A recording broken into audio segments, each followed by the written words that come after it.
What does all the unused, stored stuff in your house say about you? How might excess stuff be impacting you in negative ways, causing you to feel frustrated about life? I undertook a 30-day declutter challenge to test my theory that a well-ordered, uncluttered house makes for better living, better family dynamics, more happiness and personal peace. In this video, I want to share what I learnt with 3 tips on how to declutter a house in the most simple, stress-free way possible. I don't barely read this one anymore, so I'm gonna give it away. Give that one away. First of all, let's be clear on why you might want to declutter. Clutter in your living space drains you of vital energy and mental clarity.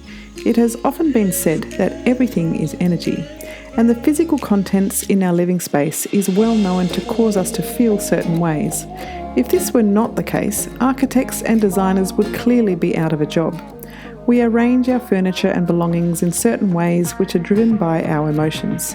Emotions and feelings are a form of energy, and neuroscience states that we make pretty much all of our decisions in life based on our emotions rather than pure logic. And speaking of science in relation to clutter, a study at Princeton University looked at people's task performance in an organised versus disorganised environment. The results of the study found that clutter competes for our attention and results in decreased performance and an increase in stress.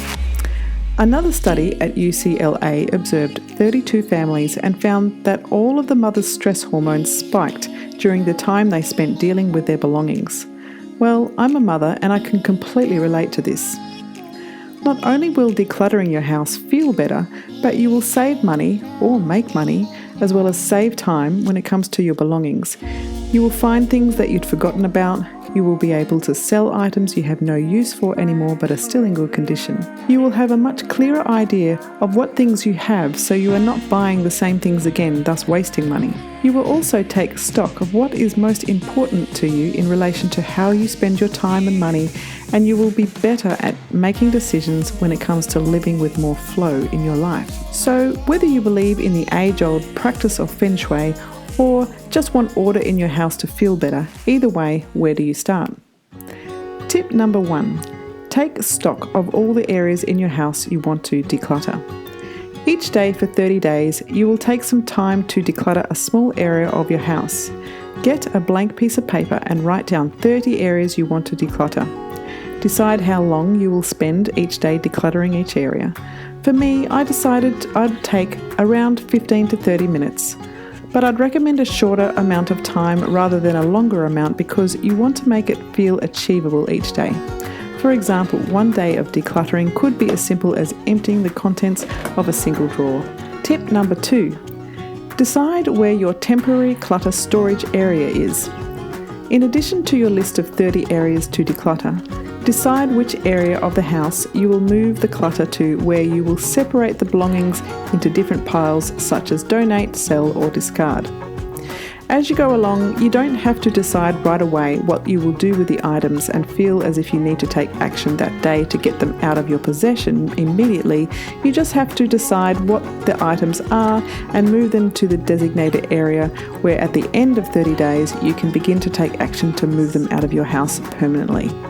So how do you decide what you're going to discard? Tip number 3. As you go through your belongings, the key questions to ask yourself are: do you love it? Does it spark joy in some way in your life? Do you use it? When was the last time you used it?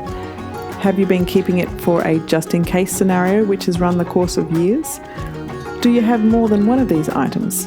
And when are you likely to use it next? If you can't quite answer these questions, it might be a clear indication that the item has to go. So, have you ever done a big declutter of your house? If so, how did it make you feel? And if not, what's holding you back? Do you feel that breaking down the task over 30 days is a good way to approach it? Feel free to comment below and let me know. And if you enjoyed this video, please click the subscribe button and the thumbs up button.